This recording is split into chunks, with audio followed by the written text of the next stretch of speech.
ብለን አምነን የተቀበልነው ቅዱስ ሥጋውን ክቡር ደሙን መድኃኒተ ሥጋ መድኃኒተ ነፍስ ያድርግልን። ሥጋው ደሙ ወርዶ እንደተመለሰ ገጸ በረከቱን ገጸ ረድኤቱን ገጸ በረከቱን ወደ እኛ ይመልስልን። ሀገራችን ኢትዮጵያን ተዋሕዶ ሃይማኖታችንን ከፈተና ይጠብቅልን። መላውን ዓለም ሁሉ መላውን ሀገር ሁሉ እግዚአብሔር አምላካችን ይጠብቅልን። መከራውን፣ ሞቱን፣ ግጭቱን፣ ረሃቡን፣ ስደቱን፣ ጦርን ልዩነቱን ከዓለማችን ከሀገራችን ከሕዝባችን ያስወግድልን። ሰላሙን፣ አንድነቱን፣ ፍቅሩን፣ መተሳሰቡን ለሕዝባችን ይመልስልን። የታመሙትን በየሆስፒታሉ በየቤታቸው ነው ምሕረት የሚሹትን የምሕረት እጁን ዘርግቶ ይፈውስልን። የሞቱትን በመንግሥተ ሰማያት ያሳርፍልን።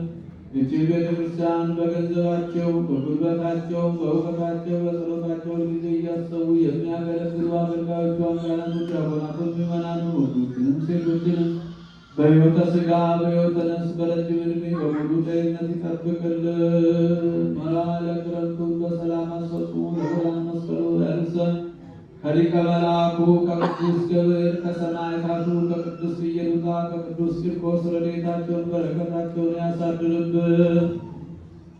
በጸሎታችሁ አስቡን ያሉትን ገብረ ዮሐንስን፣ ወለተ ራጉኤልን፣ ተስፋ ሚካኤል፣ ገብረ መድኅን፣ ወለተ ብርሃን አምላካችን እግዚአብሔር በቸርነቱ በምሕረቱ በይቅርታው ያስብልን።